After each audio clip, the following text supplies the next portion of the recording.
ఇక్కడ పాపరహితుడైన ఓ భరత వంశ కుమారుడా, నీకెటువంటి పాపం లేదు. ఈ దివ్య జ్ఞానం వింటున్నావు, నాతో ఉన్నావంటే మనం కూడా అంతే అండి. మనం ఇదంతా వింటున్నామంటే చాలా సుకృతవంతమైన భాగ్యవంతులైన జీవాత్మలము. గురుకృష్ణుని దయ వల్ల, వైష్ణవుల దయ వల్ల ఈరోజు మనం భగవద్గీత చాలా చక్కగా అర్థం చేసుకుంటున్నాం, వింటున్నాము.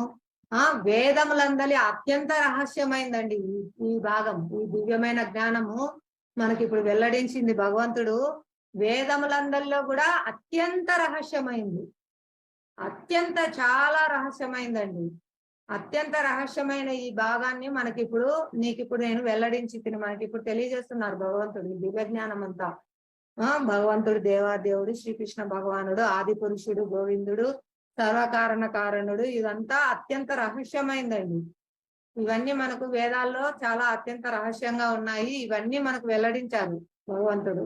వైష్ణవులు భగవంతుడు చెప్పిన ఈ దివ్య జ్ఞానాన్ని వైష్ణవులు మన దగ్గరికి తీసుకొచ్చారండి. దీనిని అవగాహన చేసుకుని వాడు బుద్ధిమంతుడు కాగలడు. ఎవరండి? తెలివైన వాడు, అత్యంత తెలివైన వాడు అవుతారు బుద్ధిమంతుడని. దీన్ని ఎవరైతే అర్థం చేసుకుంటారో, అతని ప్రయత్నములు ఎవరైతే దీన్ని ఆచరిస్తారో వాళ్ళు పరిపూర్ణ విజయాన్ని సాధింపవుతారు. ఇవన్నీ మనకి ఎందుకు తోడ్పడతాయండి? పరిపూర్ణ విజయానికి తోడ్పడతాయి. కాబట్టి మనం ఎవరైతే ఆచరిస్తారో అందరూ కూడా పరిపూర్ణ విజయాన్ని సాధిస్తామండి.